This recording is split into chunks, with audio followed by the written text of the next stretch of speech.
Good morning everyone, welcome back to your own class. I welcome all of you on your own channel.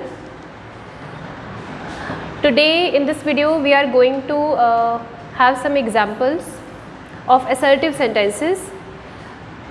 Yesterday I had taught you how to make indirect narration of assertive sentences. Probably 2 या 3 examples आपको बताए गए थे. In this video we will cover at least 5 or 6 examples which are different from other sentences. तो आप लोग कोई rough copy पे उस हिसाब से देख लीजिए, क्योंकि एक्सरसाइज आपको फेयर कॉपी पे करनी होगी. You do have to do the exercise on your fair copy, but आप पहले इसके एग्जांपल समझ लीजिए, उसके बाद आप लोग उसको फेयर कॉपी पे करिएगा.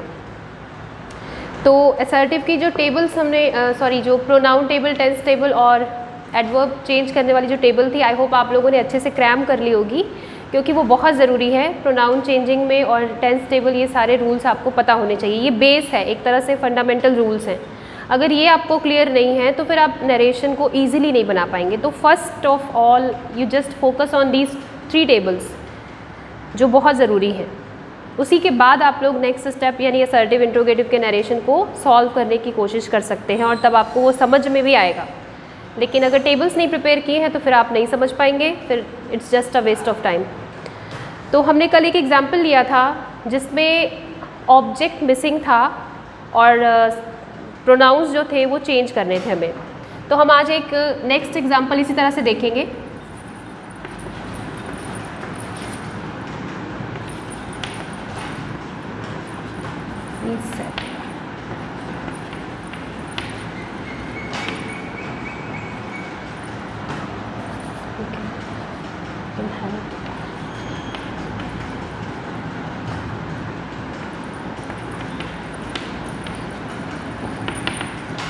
हमारा ये एक एग्जाम्पल हमने लिया. देख रहे हैं आप, असर्टिव की स्पीच है बिकॉज द सेंटेंस और reported speech I can say it is beginning with the subject which is I and I is a pronoun. तो ये असर्टिव सेंटेंस का एक स्पीच है. यहाँ पे सेड के बाद में टू और ऑब्जेक्ट नहीं दिया हुआ है. आप लोग क्या क्या चेंजेस करते हैं? हम लोग प्रोनाउन और एडवर्ब्स को हमेशा चेंज करते हैं, लेकिन टेंसेस को तब चेंज किया जाता है जब रिपोर्टिंग वर्ब हमारा पास्ट में हो और हमारी जो स्पीच है वो नॉर्मल हो, किसी यूनिवर्सल ट्रुथ को बिलोंग ना करती हो. तो हम उस कंडीशन में टेंसेस को चेंज करते हैं. इसमें कुछ ऐसी कंडीशन है, इसमें आपका नॉर्मल स्पीच दी हुई है, प्रोनाउन भी चेंज होंगे, और अगर वर्ड्स दिए होते हैं adverbs like expressing time and nearness तो वो भी हम चेंज करते हैं. लेकिन अभी हमें सिर्फ 2 कंडीशंस मैच कर रहे हैं. एक तो प्रोनाउन दिया हुआ है और एक हमको टेंसेस को चेंज करना है. For tenses we have this modal verb can which is going to be change into could, जो मैंने आपको टेबल में ही बताया था, टेंस टेबल में. And your reporting verb is also in past tense, so we are definitely going to change the tense of the reported speech, as this is not any exception. It is neither a universal truth और any proverb, you can see. तो अब हम जब change करेंगे, ये हमारा pronoun है, आई दिया हुआ है और यू दिया हुआ है. सेड के बाद में टू नहीं दिया हुआ है तो हम इसको टोल्ड नहीं करेंगे, हम सीधे सीधे क्या मान देते, सेड ही लिखते. अब देख रहे हैं आप लोग यहाँ पे कैन की पास्ट फॉर्म तो आप चलिए कुड में चेंज कर देंगे, और अगर कोई वर्ड आता दिस होता या ना होता तो वो भी चेंज कर देते. लेकिन ये जो सेकेंड पर्सन की प्रोनाउन है, आपने रूल देखा था, ये सेकेंड पर्सन के जो भी प्रोनाउन हैं, either it is written in subjective और ऑब्जेक्टिव, या फिर ये पोजेसिव केसेस में भी हो सकते हैं, वो सारे रिपोर्टिंग वर्ब के ऑब्जेक्ट के अकॉर्डिंग चेंज होते हैं, विच इज़ मिसिंग.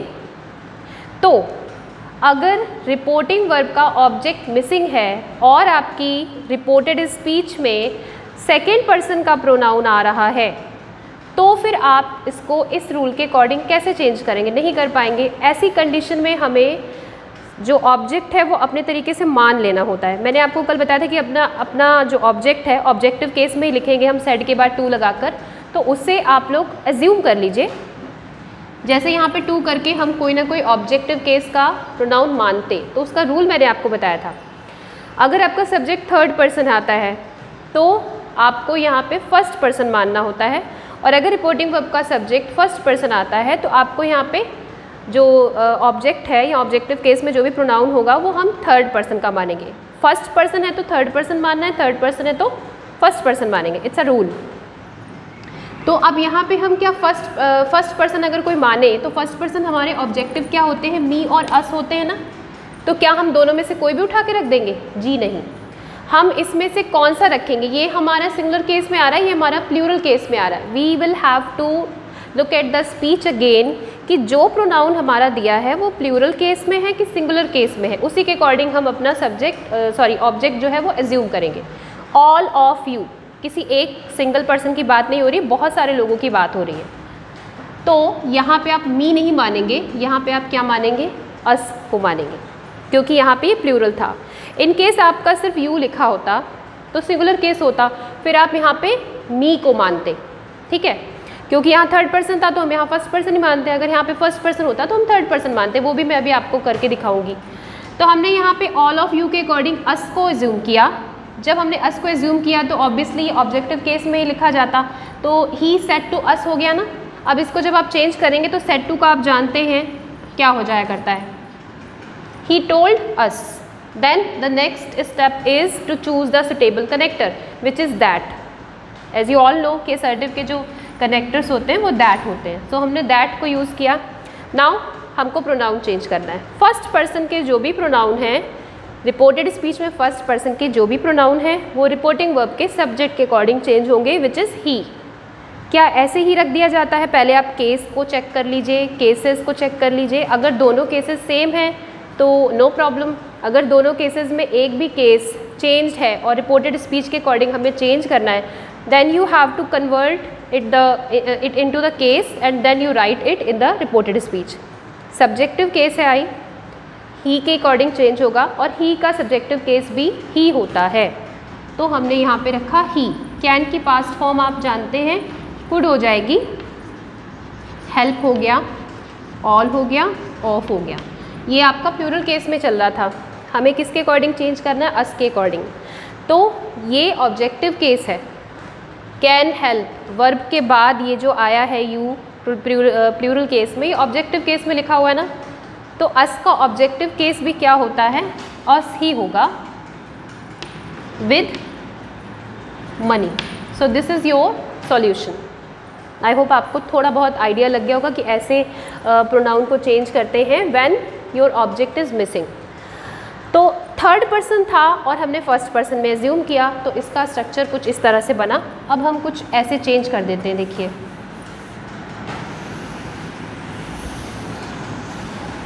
हम स्पीच को चेंज कर देते हैं।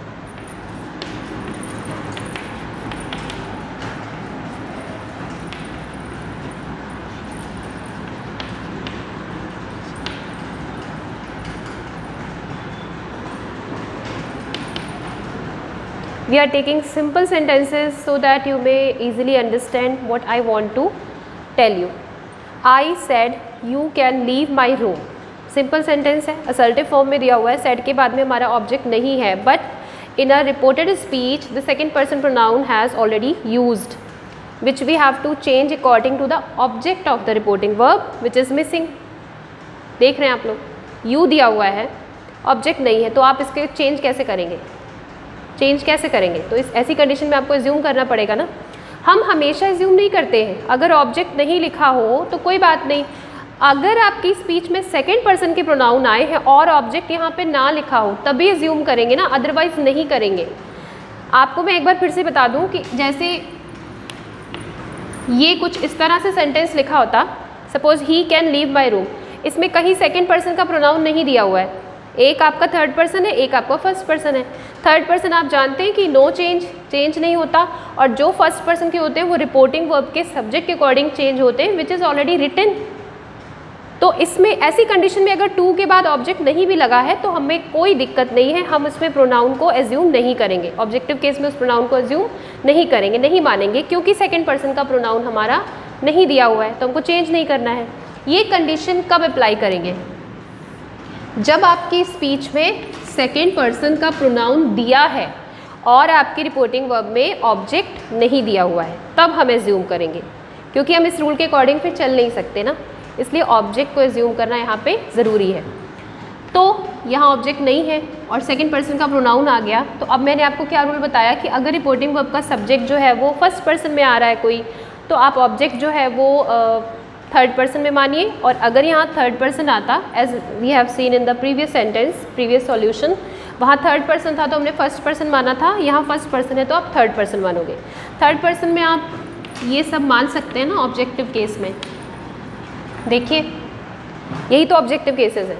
अब इसमें क्या चूज़ करें, तो वो आपको यहाँ से दिख जाएगा। यू सिंगुलर केस में आ रहा है, यू आपका सिंगुलर केस में आ रहा है, तो अगर सिंगुलर केस में आ रहा है तो हम देम को तो प्रेफर नहीं करेंगे, हमेशा हिम या हर को ही प्रेफर करेंगे ना, क्योंकि सिंगुलर केस के ही ऑब्जेक्टिव है। हिम यूज़ करिए या हर यूज़ करिए, it depends on you, it is up to you which objective you choose. Suppose हमने यहाँ पे टू हिम कर दिया होता, ठीक है, हमने यहाँ पे टू हिम कर दिया होता, तो अब जब ये प्रोनाउन है वो चेंज होता हिम के अकॉर्डिंग। अगर आपने यहाँ पे हर किया होता तो यू चेंज होता हर के अकॉर्डिंग, यानी सब्जेक्टिव केस में। कैसे चेंज करते देख लेते हैं।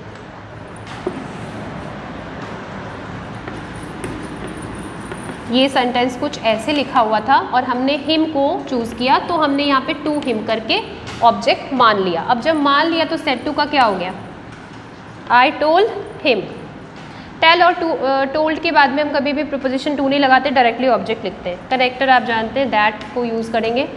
सेकेंड पर्सन के प्रोनाउन अब ऑब्जेक्ट के अकॉर्डिंग चेंज होंगे, लिखा हुआ है। ऑब्जेक्ट क्या है आपका, हिम। यू क्या ऑब्जेक्टिव केस में लिखा है कि सब्जेक्टिव केस में लिखा है, यू आपका लिखा हुआ है सब्जेक्टिव केस में, क्योंकि ये सेंटेंस की स्टार्टिंग में है। अगर ये वर्ब के बाद दिया होता तो ऑब्जेक्टिव केस होता, लेकिन ये सेंटेंस की स्टार्टिंग में है, तो यू को हम हिम के अकॉर्डिंग चेंज करेंगे। हिम का सब्जेक्टिव केस क्या हो जाएगा, ही। अगर आपने यहाँ पर हर को चूज़ किया होता, हर को मान लीजिए आप हर चूज़ करते, तो फिर यहाँ पे सब्जेक्ट क्या हो जाता आपका, शी, ठीक है। कैन की पास्ट फॉर्म कुड, लीव का लीव, माई फर्स्ट पर्सन का जो है वो रिपोर्टिंग वर्ब के सब्जेक्ट के अकॉर्डिंग बदलेगा। अब ये पजेसिव केस है तो आई का पजेसिव केस क्या होता है, माई ही होता है, और हम फिर बाद में रूम को लिखेंगे और फुल स्टॉप लगा देंगे। तो आप लोग इस तरह से प्रोनाउन को एज्यूम करेंगे when your reported speech has the second person pronouns and your object is missing. I hope it is clearly understood to you. Next example हम देखते हैं, वोकेटिव केस के नाउन वाले कुछ एग्जाम्पल्स होते हैं, चलिए उसको भी देख लेते हैं। जैसे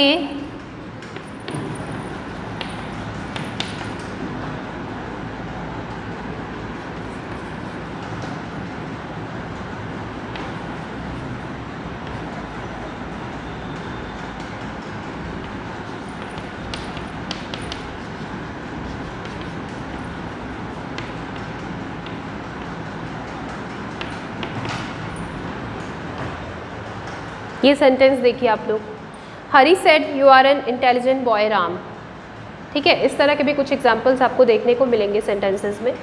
अब यहाँ पे ऑब्जेक्टिव केस नहीं दिया हुआ है, और यहाँ पे आपका सेकेंड पर्सन का प्रोनाउन भी दिया हुआ है, और एक वोकेटिव केस का नाउन है। Firstly we will discuss about what is vocative case. Vocative case में हम जनरली किसी पर्सन को या नाउन को, किसी थिंग को, नाउन को एड्रेस किया जाता है। जब हम किसी को संबोधित करते हैं, एड्रेस करते हैं, तो वो हमारा वोकेटिव केस का नाउन होता है।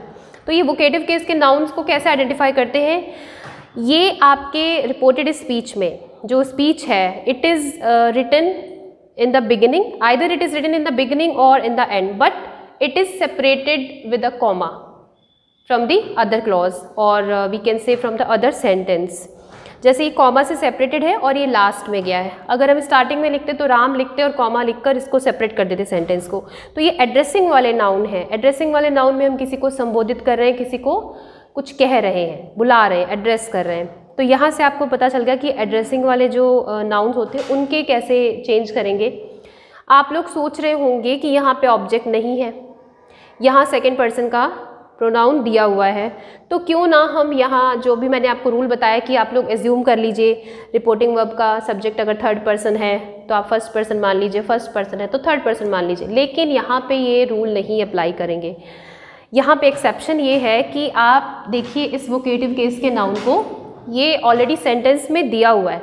तो जब ये सेंटेंस में दिया हुआ है तो हम अलग से क्यों माने, अलग से मानते जब ये वोकेटिव केस का नाउन या एड्रेसिंग नाउन हमारा ना दिया होता सेंटेंस में, लेकिन यहाँ पे दिया है और यहाँ पे ऑब्जेक्ट मिसिंग है। तो आप करिए क्या, इसी वोकेटिव केस के नाउन को ऑब्जेक्ट में रख लीजिए।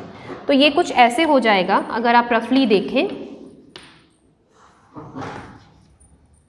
हम इसको अगर ऐसे जोड़ देते, ठीक है, ऐसे जोड़ते, और सेट टू का आपका क्या हो जाता, टोल्ड, तो हरी टोल्ड राम हो जाता। वहाँ से वोकेटिव केस नाउन चला गया इधर एज एन ऑब्जेक्ट। कनेक्टर आपका क्या लग जाता, दैट। अब ये यू तो इजीली बन जाएगा ना ऑब्जेक्ट के अकॉर्डिंग। यू आपका सब्जेक्टिव केस है, राम का सब्जेक्ट क्या होगा, नाउन अगर आ जाए तो उनके सब्जेक्ट्स हम प्रोनाउन में कैसे निकालेंगे, जैसे जेंटलमैन है तो दे होगा, मोहिनी है तो शी होगा, मोहन है तो ही होगा, इस तरह से बॉय है तो ही होगा, गर्ल है तो आपका शी हो जाएगा। तो अगर आप नाउन देख रहे हैं और उसके बेस सब्जेक्ट्स निकाल लें तो इस तरह से प्रोनाउन को हम निकालते हैं। तो बेस सब्जेक्ट आपका इसका क्या हो गया, राम इज अ मेल तो ही। इज आर एम का चेंज आप किसके अकॉर्डिंग करते हो, वॉज के according. An intelligent boy, that is your solution and it's very easy to understand. Hari told Ram, ये जो सेंटेंस लिखा है मैंने आपको सिर्फ क्लैरिफाई करने के लिए कहा है कि आप अगर मानते हैं ऑब्जेक्ट तो जब टू के साथ वो कनेक्ट हो जाता है तो सेट टू बन जाता है। तो जब सेट टू बनेगा तो उसका टोल्ड तो हो ही जाएगा। Hari told Ram that he was an intelligent boy. समझ में आ गया होगा आपको प्रोनाउन से रिलेटेड कि एज्यूम कब करना है और एज्यूम कब नहीं करना है। तो इससे आपको दो रूल्स आपके क्लैरिफाई किए गए। अब कुछ एग्जांपल्स ऐसे देखते हैं हम लोग जिसमें हमारे टेंस नहीं चेंज होते, जैसे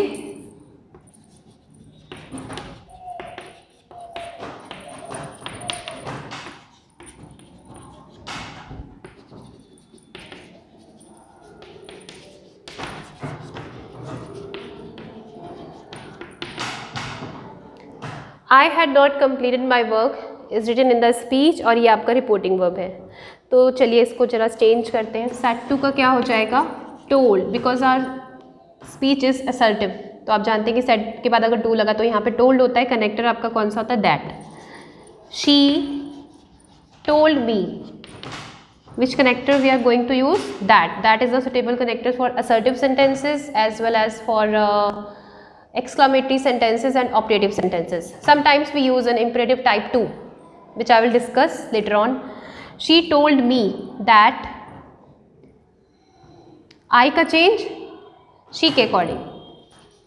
सब्जेक्टिव केस था तो she का सब्जेक्टिव केस भी आपका she ही होगा। अब आप यहाँ देखिए कि जो had और थर्ड फॉर्म थी, just look at your table, tense table जो दी हुई है उसमें आपने देखा कि पास्ट परफेक्ट जिसकी आइडेंटिफिकेशन हैड और वर्ब की थर्ड फॉर्म है, क्या उसके आगे चेंजेस लिखे हुए कहीं, डैश लगा होगा। पास्ट परफेक्ट कॉन्टिन्यूअस के आगे भी डैश लगा होगा।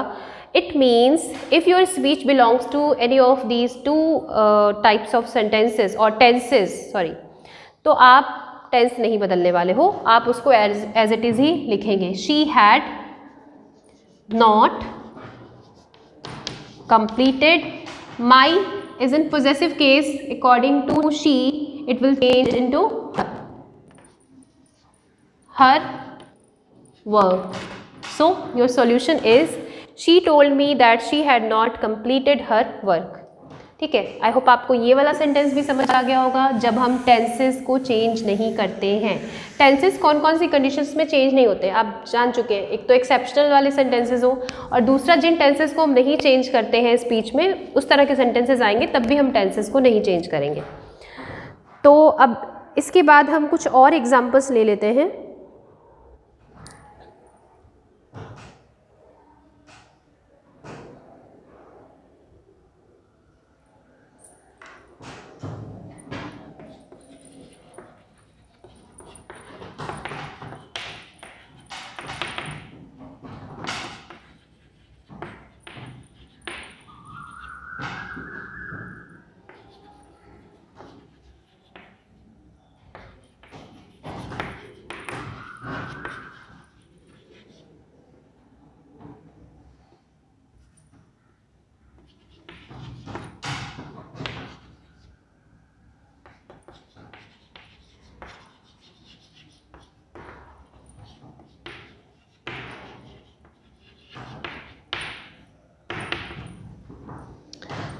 इस तरह के एग्जाम्पल्स में आप लोग देखेंगे कि कुछ जो क्लॉजेज हैं वो कोऑर्डिनेट क्लॉज भी हैं, और मतलब स्पीच में आपकी कोऑर्डिनेट क्लॉज आई है या फिर आपकी सबऑर्डिनेट क्लॉज आई है।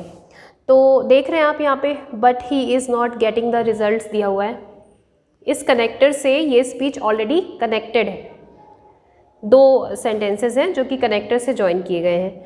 तो अगर इस तरह की कोई कंडीशन आती है तो आपको उसमें टेंशन लेने की कोई ज़रूरत नहीं है, बिकॉज ये कनेक्टर से दूसरा सेंटेंस ऑलरेडी कनेक्ट किया गया है, तो आपको अलग से कुछ नहीं लगाना है। उसको एज इट इज़, जैसे आप प्रोनाउन टेंस और चेंज करते आ रहे हो, उसको वैसे ही करेंगे। Meena said to me, speech हमारी योर ब्रदर से स्टार्ट हो रही है, विच इज़ अ नाउन, तो हमारी असर्टिव फॉर्म ही हुई क्योंकि सब्जेक्ट है।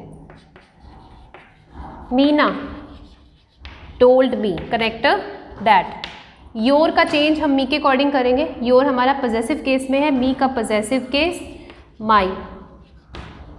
Brother, has been, have been का चेंज हम किस में करते हैं, पास्ट परफेक्ट कॉन्टिन्यूअस में, जिसमें हो जाएगा हैड बीन वर्किंग हार्ड। अब यहाँ पे कनेक्टर बट लगा हुआ है तो हम उस बट को वैसे ही यूज़ कर लेंगे, बट लगा देंगे। He is a third person noun, pronoun, तो वो चेंज नहीं होते। जो आप रूल देखेंगे वो अभी आपको मैंने बताया था, ये इसको आप कहीं रफली लिख लिया करिए। When you change the sentence into indirect form, third person के प्रोनाउन में एन लिखा हुआ है, which defines that no change is going on. So हम यहाँ पे कोई चेंज नहीं करेंगे, ही का वैसे ही रखेंगे। इज का चेंज करेंगे वॉज में, नॉट गेटिंग द रिजल्ट्स। तो आपका ये सॉल्यूशन कुछ ऐसे बनेगा। ये उन सेंटेंसेस के लिए जहाँ पे 2 या 3 सेंटेंसेस आ रहे हैं लेकिन वो स्पीच से ऑलरेडी कनेक्ट किए गए हैं, बट से हो सकता है, एंड से हो सकता है। तो आप देखें उसके आगे पीछे जो भी सेंटेंसेस है उसके टेंसेस और प्रोनाउन और अगर वर्ड्स दिए हुए हैं तो आप उसको वैसे ही चेंज कर सकते हैं। We will take another example.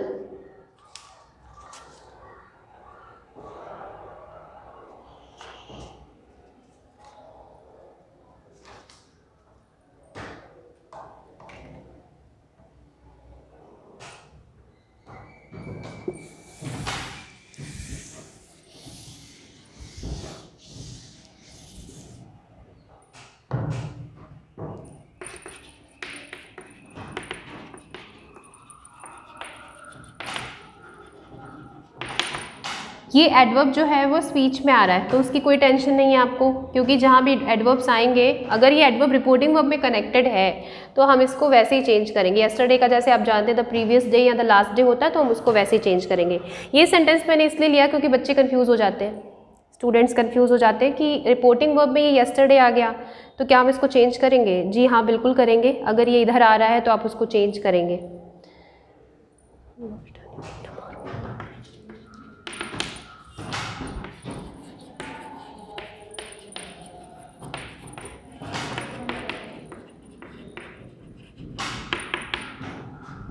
Set to का ही told me, the day before भी कर सकते हैं या फिर आप क्या कर सकते हो, द डे बिफोर भी यूज़ कर सकते हो।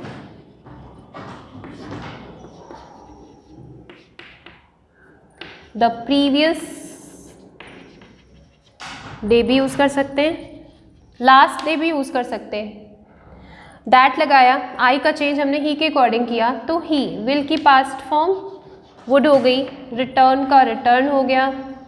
Your is going to be changed according to the object of the reporting verb which is me. Your is written इन possessive case and the possessive case of me will be my.